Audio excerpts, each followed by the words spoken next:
नमस्कार विद्यार्थी मित्रांनो, डॉक्टर सुशील स्पॉटलाईट या आपल्या यूट्यूब चॅनलवर तुमचं सर्वांचं स्वागत आहे. आज आपण 5 जुलै 2020च्या चालू घडामोडींचं विश्लेषण बघणार आहोत. तत्पूर्वी डॉक्टर सुशील स्पॉटलाईटला टेलिग्रामवर फॉलो करण्यासाठी डिस्क्रिप्शनमधली लिंक तुम्ही वापरू शकता. फेसबुकवरही आपला ग्रुप आहे, तिथेही तुम्ही फॉलो करू शकता. तर बघूयात 5 जुलैच्या न्यूज. सर्वप्रथम बघा, बऱ्याच लोकांच्या कमेंट्स असतात की हिंदूचे एडिटोरियल आपण का पोस्ट करत नाही किंवा लोकसत्ताचे एडिटोरियल लेख का पोस्ट करत नाही. त्याचं उत्तर तुमच्या समोर होतं. मी बऱ्याच लोकांना ते पर्सनली टाकलं होतं की कॉपीराईटचे इश्यू आहेत.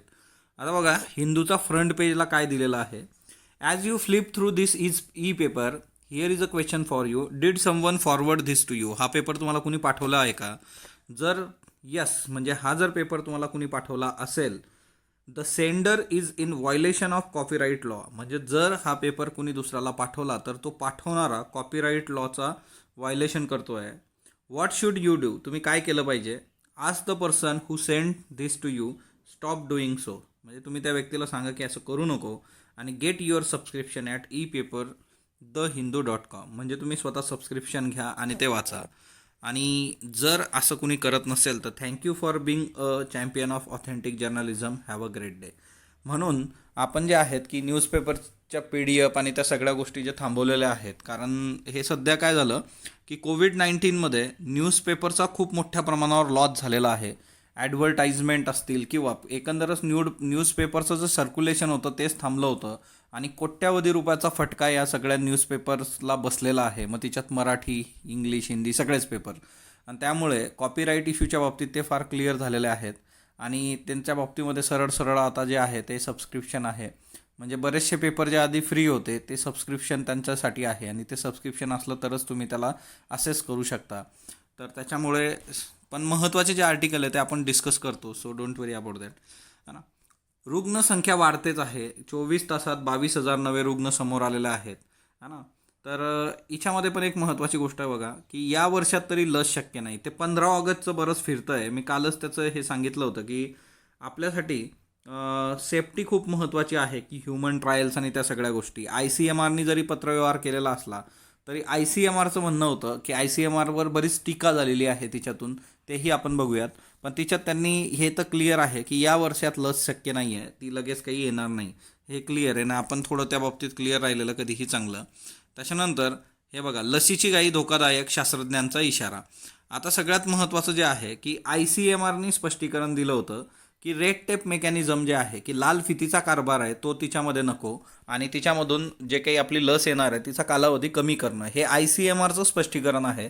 ICMRनी ह्या गोष्टी क्लिअर केलेल्या आहेत. तर दुसरा महत्त्वाचा मुद्दा असा आहे की लसीची घाई जी आहे ती धोकादायक असू शकते, हे नंबर ऑफ लोकांनी सांगितलेलं आहे. आता याच्यात महत्त्वाची गोष्ट जी आहे की मी तुम्हाला सांगितलं आहे बऱ्याच वेळा, WHOनी 18 महिन्याचा कालावधी सांगितलेला आहे लससाठी कमीत कमी. ओके, तोही 18 वर्षाचा कंप्लीट होत नाही, कारण डिसेंबर नंतरचा जो काही डिसेंबर 2019 चीनमध्ये सुरू झालेला आहे, तर एकूण 1 वर्षसुद्धा पूर्ण झालेलं नाही आणि तुम्हाला लगेच 15 ऑगस्टला तर लस मिळणं कठीण आहे. आणि याच्यामध्ये मग बऱ्याच लोकांची मतं दिलेली आहेत, तर तेवढं एक लक्षात ठेवा. त्याच्यानंतर आता IIT मुंबईचे प्रोफेसर आहेत, त्यांनी टाळेबंदीला पर्याय नाही या आशयाचं एक आर्टिकल लिहिलेलं आहे. आणि एक आहे की जवळपास 70% लोकांना जर संसर्ग झाला, हा ना, पूर्ण लोकसंख्या देशाच्या 70% लोकांना संसर्ग झाला तर त्याच्यानंतर त्याच्यामध्ये इम्युनिटी येते आणि मग नंतर संसर्गाचं प्रमाण फार कमी होतं. त्यातल्या त्यात पण ते म्हटलेलं आहे की 10 ते 30% जो आहे स्टार्टा, तेवढं जर संसर्ग होत गेला तर नंतर ते प्रमाण कमी कमी होत जातं. परंतु ह्या सगळ्या स्टॅटिस्टिक वेगवेगळ्या आहेत आणि त्याच्यातून खूप काही हाताला लागत नाही. आणि इथं जर महत्त्वाच्या गोष्टी काय होतात, म्हणजे काय आपण केलं पाहिजे आणि काय ड्रॉबॅक्स आहेत आणि आपण काय केलं पाहिजे, तर हे खूप महत्त्वाचं आहे. आपली सार्वजनिक आरोग्य व्यवस्था ही तोकडी आहे. खाजगी रुग्णालय आणि कर्मचारी यांचा बॅकअप ठेवणं गरजेचं आहे. तर सिंपल आहे, गव्हर्नमेंटचे जे रुग्णालय आहे ते आपल्याला पूर्ण पडत नाही आणि त्याच्यामुळे प्रायव्हेटचा बॅकअप आपल्याला लागणारच आहे. त्याच्यानंतर मुंबई असेल, पुणे, औरंगाबाद, भिवंडी अशी जी शहरं आहे तिच्यामध्ये खाजगी आरोग्य सेवा जी आहे तिच्यात स्वतःच्या खिशातून खर्च करण्याचं प्रमाण मोठं आहे. म्हणजे लोक खाजगी हिच्यामध्ये जाऊन स्वतः ट्रीटमेंट घेतात, है ना. दुसरी महत्त्वाची गोष्ट जी आहे की जसं जसं हे अजून वाढत जाईल, ज्या पद्धतीने हे वाढतं आहे, दिवसाला 22,000 केसेस, है ना. काल आपण बघितलं होतं की अमेरिकेमध्ये आता काल दिवसाला 50,000 केसेस समोर होत्या. तर त्या केसमध्ये या रोगाचं जसं प्रमाण वाढणार आहे तसं ऑबियसली शासनावरचं प्रेशर वाढणार आहे. परंतु लोकांनी आता वास्तव समजून घेतलं पाहिजे. लोकांनी जागरूक राहून सत्य परिस्थिती जाणून त्याला तोंड देण्याची तयारी ठेवली पाहिजे. याचा अर्थ असा आहे की आपण कोविड-19 बरोबर जगणं शिकलं पाहिजे. ही अपरिहार्यता आहे.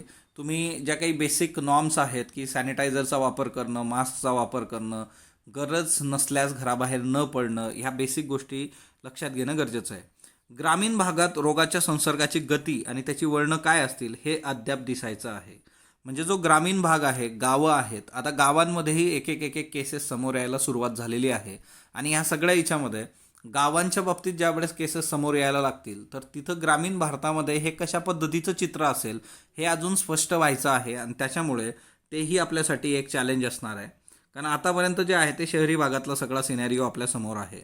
दुसरी महत्त्वाची गोष्ट जी आहे की टाळेबंदी हा एकमेव उपाय नाही आहे. हे आपण ऑलरेडी बघितलं आहे आणि तुम्हाला प्रत्येकाला ही गोष्ट आता अनुभवातून समोर आली असेल. परंतु एक गोष्ट असते की टाळेबंदीमुळे समाज असेल, अर्थव्यवस्था असेल, तिच्यामध्ये मरगळ कायम राहते.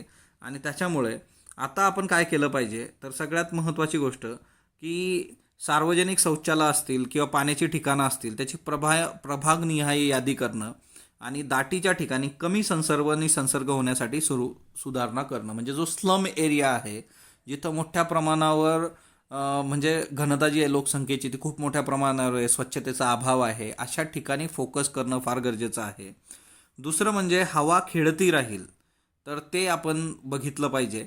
स्थापत्यशास्त्रानुसार बदल केले पाहिजेत आणि ऑफिस असेल, दुकान असेल, म्हणजे कुठेही गुदमरता कामा नये. म्हणजे तिथं हवा खेळती राहिली पाहिजे.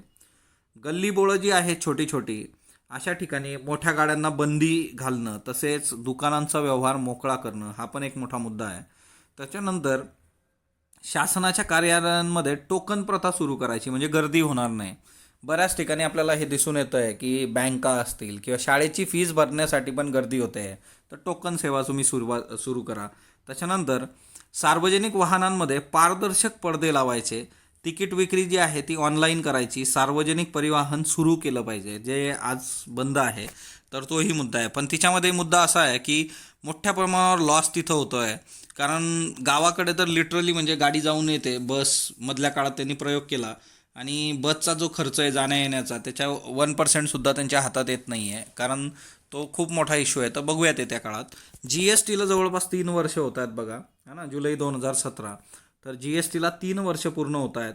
GSTचं एक सेपरेट लेक्चर मी केलेलं आहे तयार, तर त्याचं मी एंड स्क्रीनला ते टाकेल, तर तुम्ही तिथून बघून घ्या. आणि इकॉनॉमीच्या प्लेलिस्टमध्येही तुम्हाला ते मिळेल. GST बद्दलच्या सगळ्या बेसिक गोष्टी तिथं आहेत. 3 वर्ष कंप्लीट झालेले आहेत. एक देश एक प्रणाली, है ना, एक कर प्रणाली.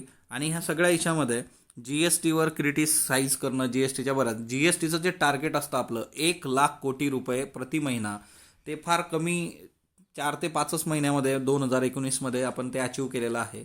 20मध्ये तर सगळा डामाडोल झालेला आहे. ओके. आणि ह्या सगळ्या याच्यात मग आता GSTबद्दल एक टर्म इथं आहे, ती जी एक लक्षात ठेवा, रिव्हेन्यू न्यूट्रल रेट. बघा हे महत्त्वाचं आहे आपल्यासाठी. रिव्हेन्यू न्यूट्रल रेट काय असतो की म्हणजे असा बेस रेट तयार केला जातो किंवा तो ठरवला जातो, आधार रेट किंवा बेस रेट. ओके. की ज्याच्यामुळे राज्यांचंही नुकसान होणार नाही आणि केंद्रालाही समाधानकारक महसूल प्राप्त होईल. त्याला रिव्हेन्यू न्यूट्रल रेट म्हणतात. MCQसाठी लक्षात ठेवा, रिव्हेन्यू न्यूट्रल रेट काय असतो तर असा बेस रेट ज्याच्यामुळे राज्यांना तोटा होणार नाही किंवा देशाला सुद्धा त्याच्यामधून समाधानकारक महसूल प्राप्ती होईल, त्याला रेव्हेन्यू न्यूट्रल रेट असं म्हटलं जातं. तर हे लक्षात ठेवा MCQसाठी. GSTचं जे बेसिक आहे किंवा GSTचे जे ड्रॉबॅक्स आणि त्या सगळ्या गोष्टी आहेत त्याचं लेक्चर आपण ऑलरेडी केलेलं आहे. ते बघितलं नसेल तर ते एंड स्क्रीनला मी टाकेल. ज्या लोकांनी बघितलं नसेल त्यांनी बघून घ्या.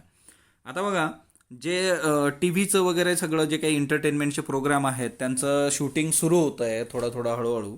आणि हिच्यामध्ये जवळपास 65 वर्ष वय असलेले आणि त्याच्यापेक्षा जास्त असे जे सिनियर सिटीजन आहेत त्यांना काम करण्यास मनाई करण्यात आलेली आहे. त्यांना अलाउड नाही आहे. आणि त्याच्यामुळे ही जी सगळी सिंटा जी आहे, सिंटा म्हणजे त्याचा फुल फॉर्म जर तुम्ही बघितला तर सिने अँड TV आर्टिस्ट असोसिएशन, तर त्यांनी राज्यपालांची भेट घेतली आणि त्यांनी राज्यपालांना हे सांगितलं की बरेचसे कलाकार जे आहेत, सिनियर कलाकार, त्यांच्यावर त्यांचं कुटुंब अवलंबून आहे आणि त्यांना तुम्ही काम करण्याची मुभा द्यावी. तर बघूयात येत्या काळात काय होतं. पण एक गोष्ट आहे की 65 वर्ष वयाचे जे काही आहेत सिनियर सिटीजन्स आणि आर्टिस्ट त्यांना काम करण्यास सध्या तरी अलाउड नाही आहे. तर ती एक बाब लक्षात ठेवा. ओके. त्याच्यानंतर नेक्स्ट वन, LACवर आपण अजून चर्चा करणार आहोत चीनबरोबर. आणि आपले स्पेशल रिप्रेझेंटेटिव्ह असतील अजित डोवल जे आहेत, तर ते चायनीज काउंटर पार्टशी भेटणार आहेत आणि तिच्यावर चर्चा असणार आहे. दुसरी महत्त्वाची गोष्ट, चीनने लगेच आपल्यावर प्रेशर आणायला पाकिस्तानबरोबर चर्चा केलेली आहे फोनवरून, है ना. पाकिस्तान काश्मीरबरोबर डिस्कस केलं त्यांनी. आता काय फोनवर डिस्कस करणार काश्मीर, है ना. काश्मीर ही काही फोनवर डिस्कस करायची गोष्ट नाही, पण भारतावर प्रेशर यावं की भारत आणि चायना आणि पाकिस्तान एकत्र आहेत भारताच्या सैन्याच्या अपोजिटमध्ये आणि ह्या सगळ्या गोष्टी. आता ह्या पाकिस्तानची अवस्था अशी आहे की पाकिस्तानमध्ये लिटरली कोविड-19च्या काळामध्ये, है ना, त्यांच्याकडे बेसिक नीड्स ज्या आहेत मेडिकेशनच्या त्याही त्यांच्याकडे नव्हत्या. बेलआउट पॅकेजसाठी ते, है ना, त्यांनी WHO ऑलरेडी साकडं घातलं होतं, IMFला. तर पाकिस्तानची ऑलरेडी परिस्थिती खूप काही चांगली नाही आहे आणि युद्ध वगैरे तर पाकिस्तानला असं पण परवडत नसतं, पण तरीसुद्धा आपल्यावर प्रेशर आणण्यासाठी ही चायना पाकिस्तान चर्चा फोनवरून काश्मीर संबंधी केलेली आहे. तर बघूयात येत्या काळात गोष्टी कशा पद्धतीने वर्क होतात. आता बघा, अरुणाचल प्रदेशमध्ये तीन पॉर्टर कंपनीज रेस करतोय, म्हणजे उभ्या करतोय 3 पॉर्टर कंपनी अरुणाचल प्रदेशमध्ये. हे पॉर्टर काय असतं? पॉर्टर म्हणजे काय की सैनिकांना मदत करणारी जी यंत्रणा असते तिच्यामध्ये नागरिकांना घेतला जातो. म्हणजे फॉर एक्झाम्पल की जसं तुम्ही रेल्वे स्टेशनवर समजा कुठून प्रवास करून आला तर तो कुली तुम्हाला हेल्प करणार किंवा तुमचं सामान बाहेर घेऊन जाणार त्या पद्धतीने. तर ही एक टेम्पररी सर्व्हिस असते, म्हणजे काही काळासाठी, तात्पुरत्या काळासाठीची. आणि ते क्रुशियल सर्व्हिस प्रोव्हाइड करतात जे फ्रंटलाईन फायटर्स असतात त्यांना. आणि हे जे पॉर्टर्स असतात, या पॉर्टरला सोल्जरसारखंच ट्रीट केलं जातं, सैनिकासारखीच वागणूक त्याला दिली जाते. तर ही कन्सेप्ट लक्षात ठेवा, पॉर्टर. ओके. म्हणजे जर उद्या सैन्याला मोठ्या हालचाली कराव्या लागला तर तिथं मदत करण्यासाठी जो काही क्रू असणार आहे तर त्याला पॉर्टर म्हटलं जाईल आणि ते नागरिक असतात सामान्य. ओके. त्याच्यानंतर इन्फंट मॉर्टॅलिटी रेट जो आहे तो MP मध्ये 2018मध्ये मोठ्या प्रमाणावर वाढलेला आहे. ते आकडे समोर आलेले आहेत. तर इन्फंट मॉर्टॅलिटी रेट म्हणजे, है ना, की इन्फंट मॉर्टॅलिटी रेट जो असतो तो 1000मध्ये बघितला जातो, है ना. आणि दुसरी महत्त्वाची गोष्ट जी आहे की किती वाढलेला आहे in case of Madhya Pradesh, तर तो 48 आहे. ओके.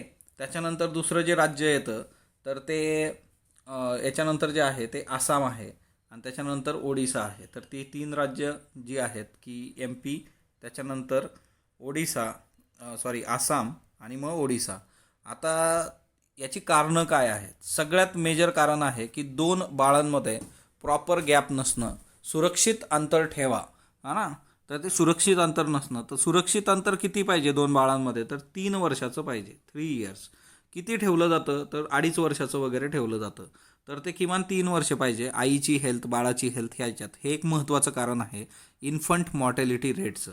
ओके, है ना. त्याच्यानंतर दुसरी महत्त्वाची गोष्ट जी आहे की मॅटर्नल हेल्थ जी असते, म्हणजे आईची जी हेल्थ आहे ती पण महत्त्वाची आहे. अँटीनेटल आणि पोस्टनेटल म्हणजे, है ना, डिलेवरीच्या आधीचा काळ आहे, डिलेवरी नंतरचा काळ आहे, तिच्यामध्ये जे काही महत्त्वाचे हेल्थ इश्यूज आहेत आईचे ते बघितले गेले पाहिजेत, ते बघितले जात नाही. त्याच्यामुळे हे 2 महत्त्वाचे रिझन सांगितलेले आहेत, है ना. तर इन्फंट मॉर्टॅलिटी जे रेट जे काय आहे, बालमृत्यू दर आणि त्या सगळ्या गोष्टी, आता याच्यात बरेच असतं इन्फंट आणि ते सगळं. HRHRDसाठी पण तुम्हाला हेल्पफुल ठरतं, है ना. पहिले 28 दिवस, त्याच्यानंतर मग 1 वर्ष वगैरे वगैरे. तर इन्फंट मॉर्टॅलिटी रेटमध्ये 2 महत्त्वाचे कारणं लक्षात ठेवा. 2 बालकांमध्ये स्पेसिंग प्रॉपर नसणं. किती पाहिजे? 3 वर्ष पाहिजे, ते 2.5 वर्ष वगैरे असतं. आणि दुसरी महत्त्वाची गोष्ट antenatal postnatal care of mother. आता चीनमध्ये नवा व्हायरस आलेला आहे, याची चर्चा बरीच जोरात आहे, सर्वदूर त्याच्यावर न्यूज आणि त्या सगळ्या गोष्टी आहेत. तर पीकपासून तो आलेला आहे आणि तो H1N1चा स्टेन आहे. ओके. तर त्याच्या संबंधी द हिंदूला जे काही महत्त्वाचे डिटेलिंग आलेलं आहे ते आपण बघूयात. तर एकंदरीतच हा H1N1चा जो स्टेन आहे, पॅथोजन्स अँड प्रेडिक्शन म्हणून, तर हिच्यामध्ये सगळ्यात महत्त्वाची बाब जी आहे की स्वाईन फ्लू H1N1 याच्या आधी भारताच्या बाबतीत आसाम वगैरेचे रेफरन्सेस आपण बघितले होते, तिच्यात स्वाईन फीवर आला होता बघा.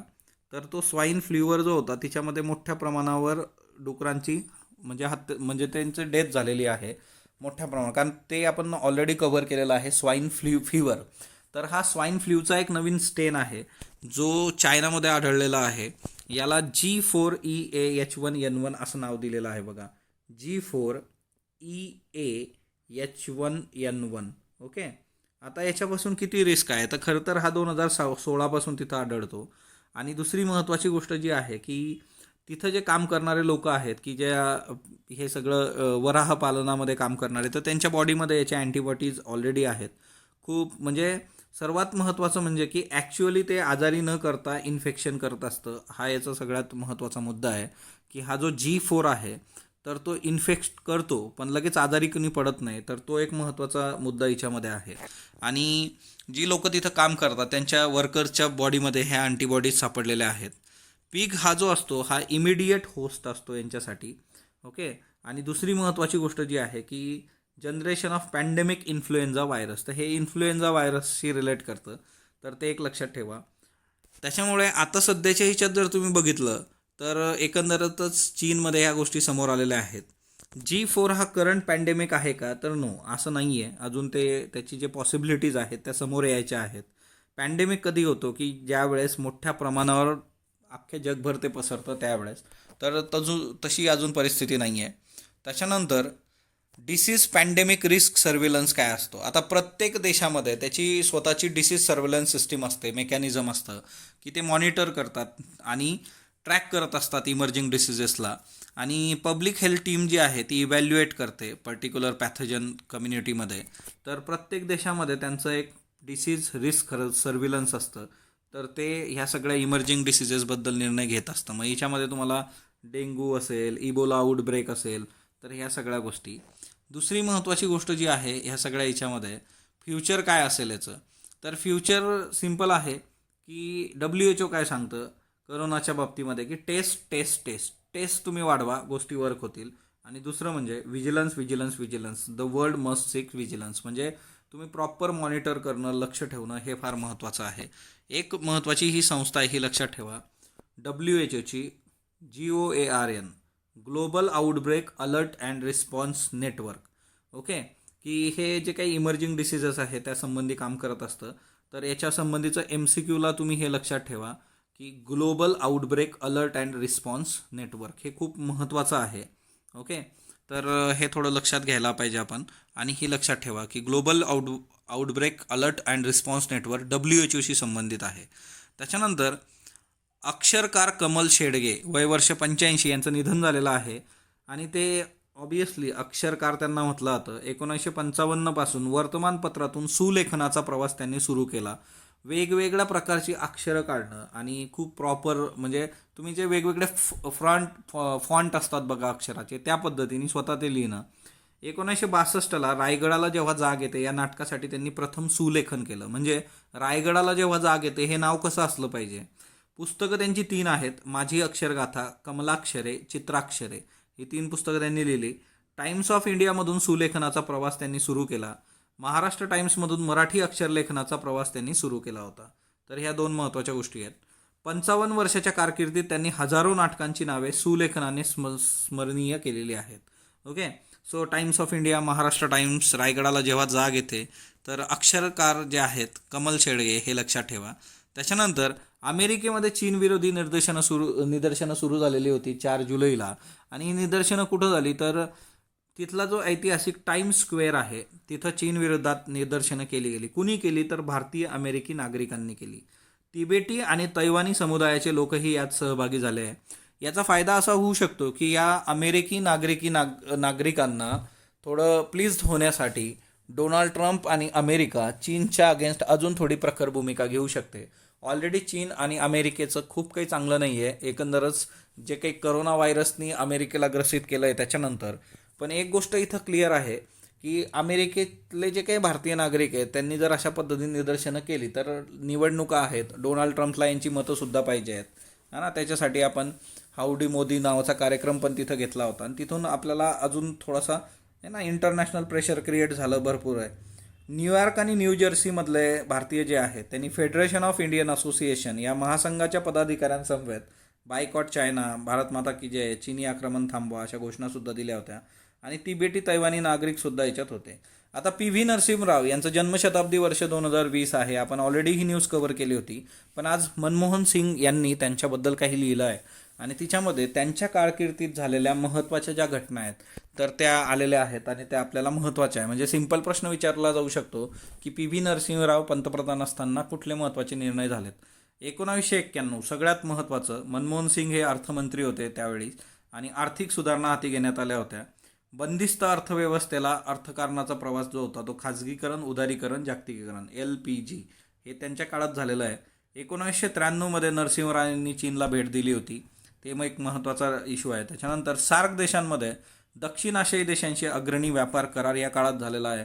पूर्वेकडे बघा लुकीस धोरण जे आहे ते त्यांच्याच काळामध्ये समोर आलं. तर चीनची भेट पण लक्षात ठेवा, कारण एकंदरच भारत चीनच्या याच्यामध्ये नरसिंहराव आणि ते सगळं रेफरन्स महत्त्वाचा आहे. क्षेपणास्त्र तंत्रज्ञानाचा विकास कार्यक्रम याच काळात समोर आला. उपग्रह प्रक्षेपक वाहन, ध्रुवीय उपग्रह प्रक्षेपण वाहन असेल तर हे अंतराळामध्ये यशस्वीरित्या पाठवण्यात आलं होतं. 1994 पृथ्वी क्षेपणास्त्रातली पहिली यशस्वी चाचणी घेतली गेली होती, तर हे पण महत्त्वाचं आहे. तर ह्या सगळ्या गोष्टी ज्या आहेत ते नरसिंहराव यांच्या कारकिर्दीत झाल्या. म्हणून PV नरसिंहराव यांचं जन्मशताब्दी वर्ष आणि त्या अनुषंगाने प्रश्न आला तर त्यांच्या काळातल्या महत्त्वाच्या गोष्टी आपल्याला माहीत पाहिजे. प्रश्न घ्या UPSC मेन्स करता. Why has Indian Railways open doors for private players? Will the move help to expand and modernise the sector ensuring better services to passenger? Discuss. 15 mark 250 शब्दांसाठी तुम्हाला लिहायचं आहे. एकंदरच भारतीय रेल्वे खाजगीकरण आणि सगळ्या गोष्टी. एसे जो आहे MPSCसाठी foreign policy, India and its neighbours. कालच्या सिनॅकमध्ये बऱ्याच लोकांचा इश्यू होता की इंग्लिशचा प्रॉब्लेम आहे, लिहिता येत नाही. तुम्ही जोपर्यंत लिहिणार नाही, सुरुवात करणार नाही, तोपर्यंत तुमचे प्रॉब्लेम सॉल्व्ह होणार नाही. तर ते एक लक्षात ठेवा. प्रॅक्टिकली गोष्टी पटकन वर्क होतात. कालचे प्रश्न बघा. 2019 भारताचा मत्स्य उत्पादनात 2.1% वाढ झाली, बरोबर आहे. 2019 महाराष्ट्रात मत्स्य उत्पादनात 32% घट झाली, हेही बरोबर आहे. दोन्ही योग्य आहे. भारतातील पहिली रक्तद्रव बँक खालीलपैकी कोठे सुरू झाली? मुंबई, बँगलोर, चेन्नई, दिल्ली. दिल्लीमध्ये सुरू झालेली आहे. जगातील सर्वाधिक हत्ती असलेला देश कुठला आहे? तो बोट्सवाना आहे. आफ्रिकेतला देश आहे आणि तो लँडलॉक कंट्री आहे तिथं. मड पडलिंग हे खालीलपैकी कोणत्या प्रजातीशी संबंधित आहे? तर फुलपाखराशी संबंधित आहे. भारतात 13,000 रेल्वे धावतात. एप्रिल 2023 पासून खाजगी प्रवासी रेल्वे सेवा सुरू होणार आहे. खाजगी रेल्वे गाड्या 20 डब्यांच्या असतील व किमान 160 किमी वेगाने धावतील. तर भारतात 13,000 रेल्वे धावतात. एप्रिल 2023 पासून खाजगी प्रवास सेवा सुरू होणार. दोघी स्टेटमेंट बरोबर आहेत. फक्त इथं 20 नाही 16 डब्याच्या गाड्या आहेत, त्याच्यामुळे अ आणि ब योग्य आहे. आजचे प्रश्न घ्या. पंतप्रधान मोदींनी भेट दिलेल्या निमूबाबत योग्य विधान निवडा. निमू हे सिंधू नदीच्या किनारी वसलेलं आहे. निमू हे ठिकाण झास्कर पर्वतरांगांमध्ये आहे. निमू हे पर्यटन स्थळ म्हणून प्रसिद्ध आहे. अ ब ब क अ क अ ब क. खालील पर्वतरांगांचा उत्तरेकडून दक्षिणेकडे योग्य क्रम लावा. लडाख, पीरपंजाल, काराकोरम, शिवालिक. शिवालिक, पीरपंजाल, काराकोरम, लडाख. काराकोरम, लडाख, झास्कर, पीरपंजाल. लडाख, काराकोरम, झास्कर, पीरपंजाल.